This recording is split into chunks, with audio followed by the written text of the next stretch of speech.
복숭아 밭에서 형제의 약속을 맺은 뒤로 오랜 시간이 흘렀답니다. 유비와 관우와 장비는 여러 전쟁터를 함께 누비며 황건적을 물리치고 많은 공을 세웠어요. 하지만 세상은 쉽게 나아지지 않았지요. 난세는 여전히 난세였고 어려운 백성들의 삶도 크게 달라지지 않았답니다. 유비는 늘 고민이 많았어요.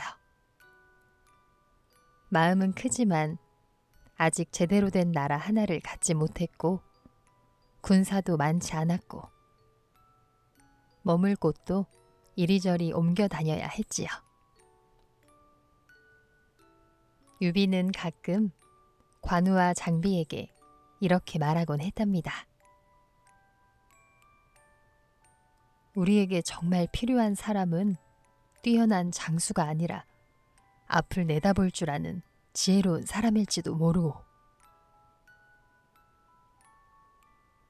그러던 어느 날 유비에게 한 소식이 전해졌어요. 형주라는 땅 근처 남양이라는 곳의 융중 마을에 아주 뛰어난 젊은이 한 사람이 살고 있다는 소식이었답니다. 이름은 제갈량, 호는 와룡이라고 했어요. 와룡이란 물속에 누워있는 용이라는 뜻이지요. 아직 세상에 나오지는 않았지만 때가 되면 하늘로 날아오를 사람이라는 뜻이 담겨 있었답니다. 제갈량은 초가집에 살면서 밭을 갈고 책을 읽으며 지낸다고 했어요. 천문과 지리를 알고 나라를 다스리는 이치에도 밝으며 앞날을 내다볼 줄 아는 사람이라고 했지요. 밤이면 별을 바라보며 천하의 흐름을 읽었고 낮이면 밭에 나가 몸을 움직이며 마음을 다스렸답니다. 많은 사람들이 그를 찾아왔지만 제갈량은 쉽게 세상에 나가려 하지 않았어요. 자신이 진정으로 따르고 싶은 사람을 기다리고 있었기 때문이지요. 유비는 그 이야기를 듣는 순간 마음속에서 무언가 환하게 빛나는 것을 느꼈답니다. 이 사람이 바로 내가 찾던 사람이구나 하는 느낌이었지요. 유비는 곧바로 관우와 장비에게 말했답니다. 내가 제갈량을 만나러 가겠소. 함께 갑시다. 세 사람은 좋은 선물을 챙기고 예의를 갖춘 옷차림으로 길을 떠났어요. 융중 마을은 산 깊숙한 곳에 자리 잡고 있었지요. 가는 길은 생각보다 훨씬 멀고 험했답니다. 높은 고개를 넘어야 했고 깊은 계곡도 지나야 했어요. 하지만 유비의 발걸음은 가벼웠지요. 귀한 사람을 만나러 가는 길이었으니까요. 작은 초가집 하나가 대나무 숲 옆에 조용히 서 있었어요. 지붕에는 이끼가 조금 끼어 있었고 마당에는 이름 모를 풀들이 자라고 있었답니다. 겉으로 보기에 화려하지는 않았지만 어딘가 기품이 느껴지는 집이었어요. 유비는 말에서 내려 초가집 앞까지 걸어갔답니다. 문을 두드리자 안에서 어린 하인이 나왔지요. 유비가 공손하게 물었답니다. 제갈 선생님을 뵈러 왔소. 하인은 조용히 고개를 저었어요. 선생님은 오늘 아침 일찍 나가셨습니다. 언제 돌아오실지는 저도 모르겠습니다. 유비는 실망한 마음을 감추며 말했답니다. 그렇다면 제가 다녀갔다고만 전해주시오. 장비는 답답한 표정을 지었어요. 아, 형님, 우리가 누군데 이런 산골까지 찾아왔는데 집에 없다니. 이게 무슨 경우요? 그냥 돌아갑시다. 하지만 유비는 조용히 고개를 저었답니다. 사람의 뜻은 한 번만에 전해지는 것이 아니라오. 진심이 있다면 다시 와야 하지 않겠소? 세 사람은 먼 길을 왔던 그 길을 그대로 돌아갔어요. 말발굽 소리는 무거웠고 겨울 바람은 차가웠지요. 돌아가는 길, 유비는 말 위에서 한참 동안 아무 말이 없었답니다. 사실 유비의 마음도 가볍지만은 않았어요. 몇 날 며칠을 달려왔는데 헛걸음이 되었으니 실망하지 않을 사람이 어디 있겠어요. 하지만 유비는 마음을 다잡았답니다. 귀한 사람을 한 번에 만날 수 있다면 그것은 이미 흔한 사람이 아니겠는가 하는 생각이 들었기 때문이지요.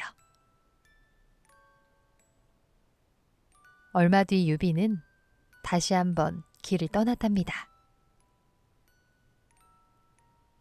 이번에는 눈이 펑펑 쏟아지는 한겨울이었어요. 산길은 눈에 덮여 미끄러웠고 세 사람의 옷에는 서리가 하얗게 내려앉았지요. 입에서는 흰 김이 모락모락 피어올랐답니다. 바람은 얼굴을 때리듯 차가웠고 손가락 끝은 감각이 거의 없을 정도였지요. 그때 장비가 투덜거리며 말했어요. 형님, 이 추운 날에 또 그 집으로 가자고요? 사람 하나 보겠다고 이 고생을 하다니요. 관우도 조심스럽게 말했어요. 날이 너무 춥소. 우리 봄이 되면 다시 가는 것이 어떻겠소? 하지만 유비는 흔들리지 않았답니다. 귀한 사람을 만나는 일에 추위와 더위를 따지면 어떻게 되겠소? 눈은 점점 더 많이 내렸고 산의 모습은 온통 하얗게 변해갔답니다. 그 하얀 산길을 세 사람의 그림자만이 조용히 나아가고 있었어요. 초가집에 다다르자 유비는 눈을 털고 온 매무새를 다듬은 뒤 문을 두드렸어요. 이번에는 제갈량의 동생이 나왔답니다. 동생은 미안한 표정으로 말했지요. 아이고, 형님은 친구를 만나러 어제 먼 길을 떠나셨습니다. 언제 돌아오실지는 저도 알지 못합니다. 그때 장비가 이번에는 참지 못하고 소리를 높였답니다. 또 없다니요? 이건 일부러 우리를 피하는 것이 아니오. 유비는 장비의 어깨를 조용히 짚었어요. 그리고 동생에게 편지 한 통을 남겨두었지요. 진심을 담은 짧은 글이었어요. 선생님을 뵙지 못하고 돌아가지만 세상을 구하고자 하는 마음만은 변하지 않으니 언젠가 꼭 가르침을 주시기를 바란다는 그런 내용이었어요. 세 사람은 또 그 먼 길을 돌아갔답니다. 돌아가는 길에 장비는 분이 풀리지 않아 계속 투덜거렸어요. 관우도 내심 걱정스러운 표정이었지요. 형제들의 수고가 너무 커서 미안한 마음이 들었기 때문이에요. 하지만 유비는 말없이 앞만 보고 걸었답니다. 그의 마음속에는 오히려 더 깊은 믿음이 자라고 있었어요. 2번 만나지 못했다는 것은 그 사람이 그만큼 귀한 사람이라는 뜻이기도 하니까요. 봄이 되자 유비는 다시 길을 떠날 준비를 했답니다. 3번째로 제갈량을 찾아가려는 것이었지요. 이번에는 장비가 드디어 폭발하고 말았어요. 아니 형님, 이번에도 가야겠소? 그자가 정말 그렇게 대단한 사람인지 알지도 못하는데 왜 우리가 3번이나 찾아가야 하는 것이오? 관우도 조용히 말을 보탰어요. 형님이 2번이나 직접 가셨으면 이번에는 편지를 보내오시라고 하는 것이 맞지 않겠소?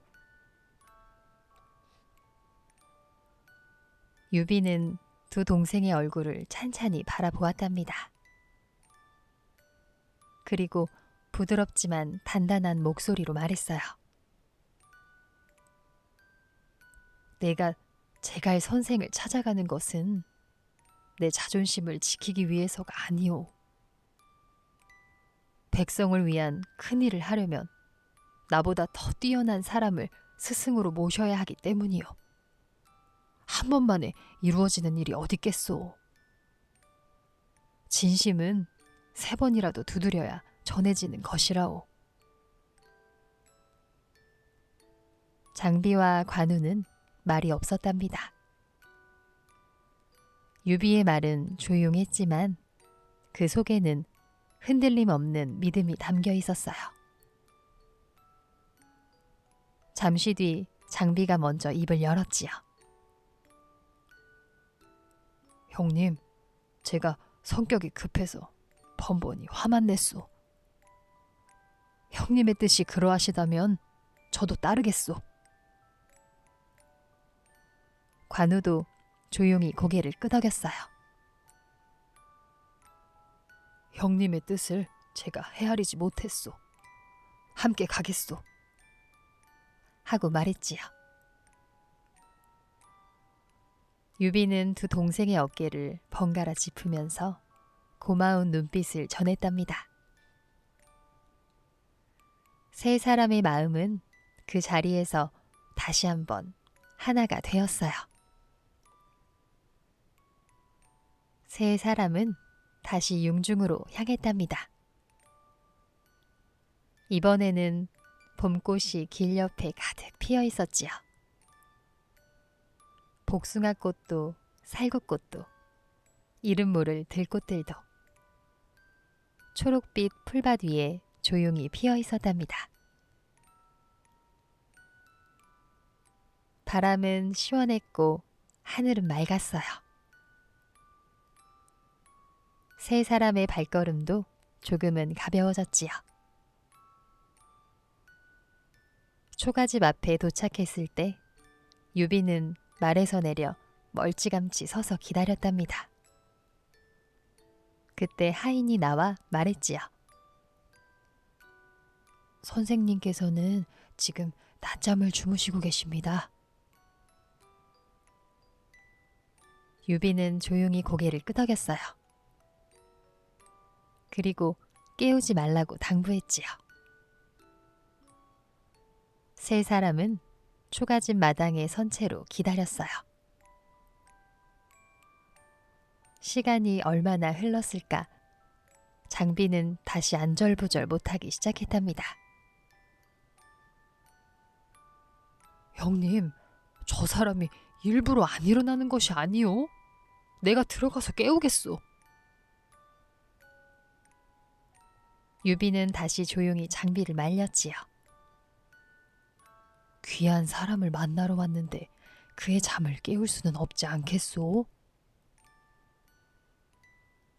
세 사람은 그렇게 오래도록 마당에 서 있었답니다. 햇살이 조금 기울어지고 마당에는 꽃잎이 조용히 떨어졌어요.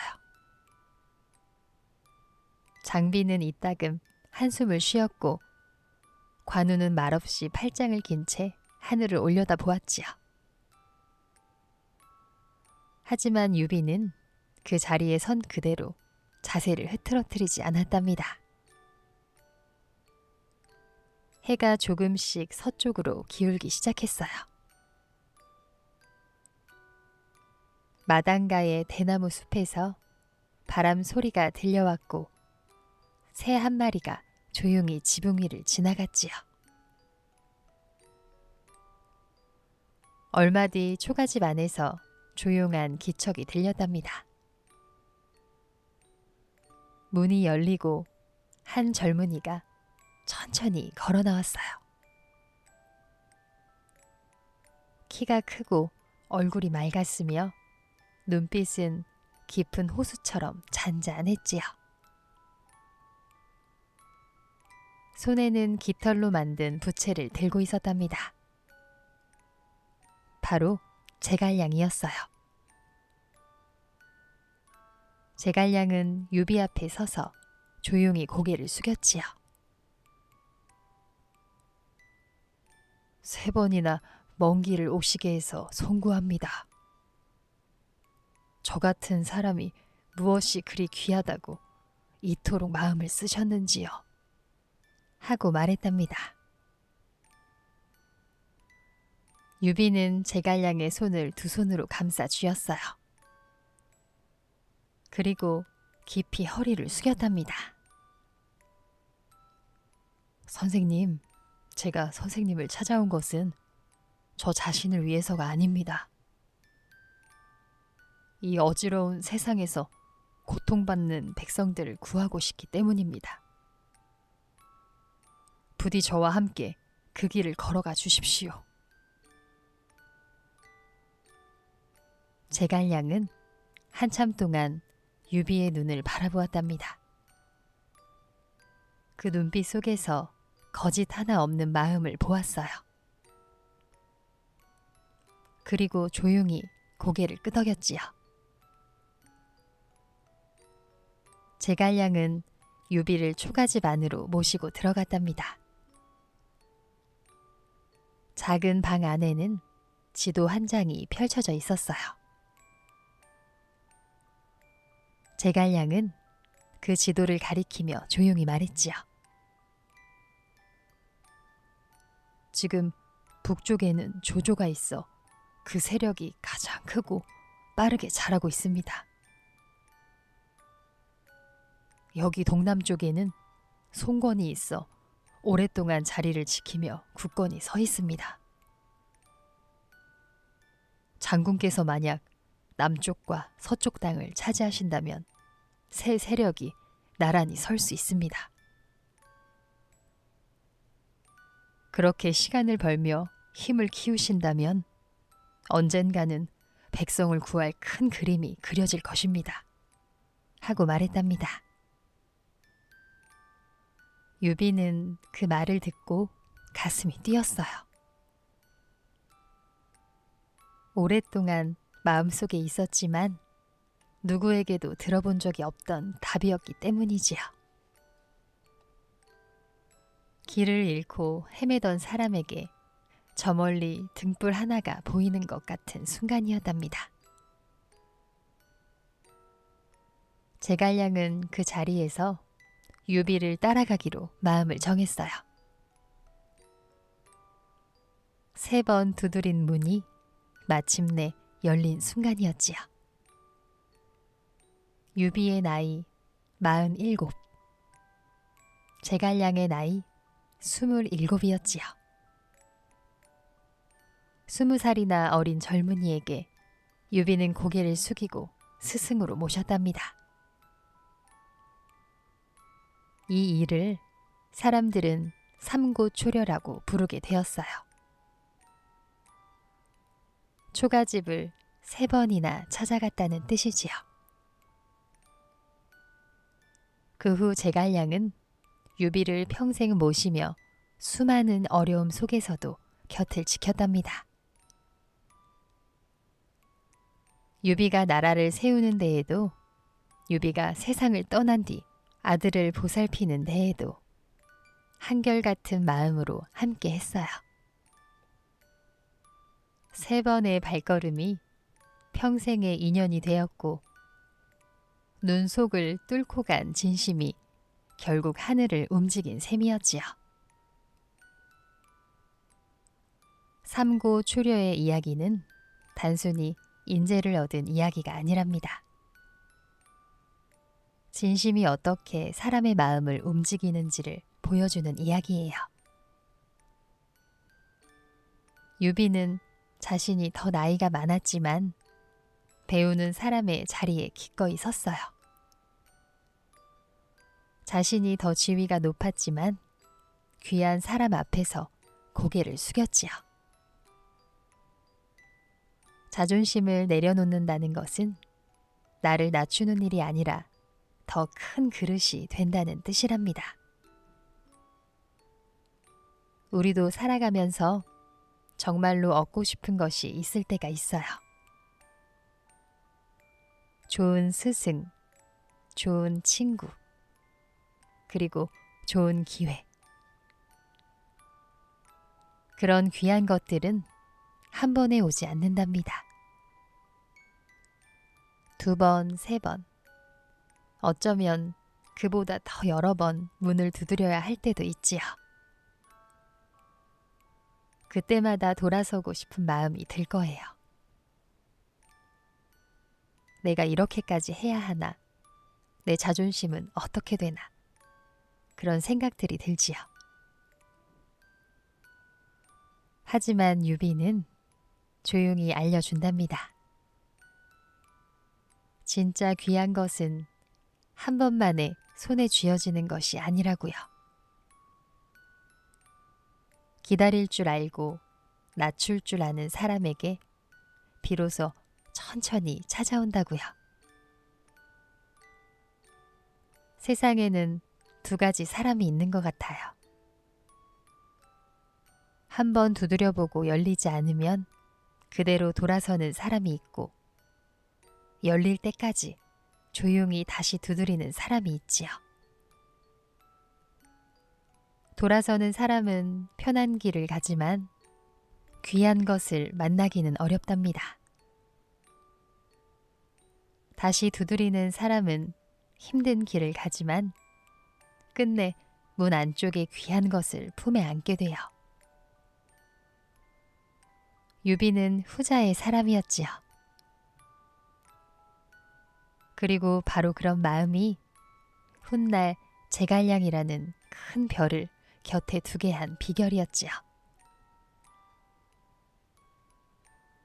오늘 당신이 간절히 바라는 것이 있다면 한 번 두드리고 돌아서지 마세요.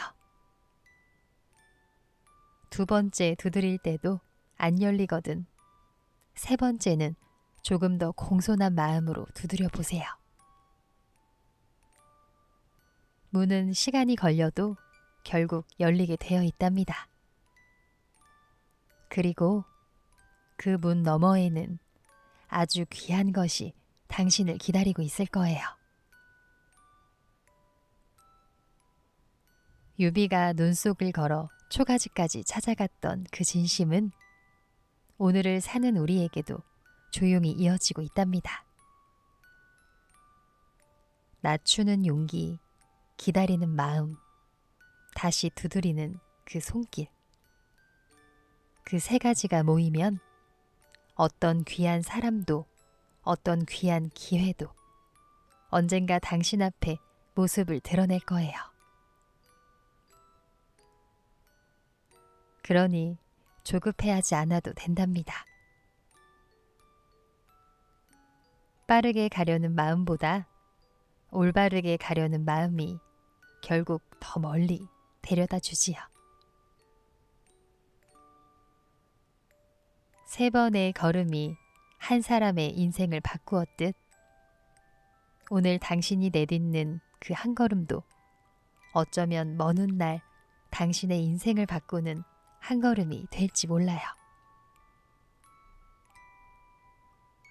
지금은 그저 한 걸음처럼 보여도 그 걸음이 쌓이고 쌓이면 누구도 예상하지 못한 곳에 당신을 데려다 준답니다.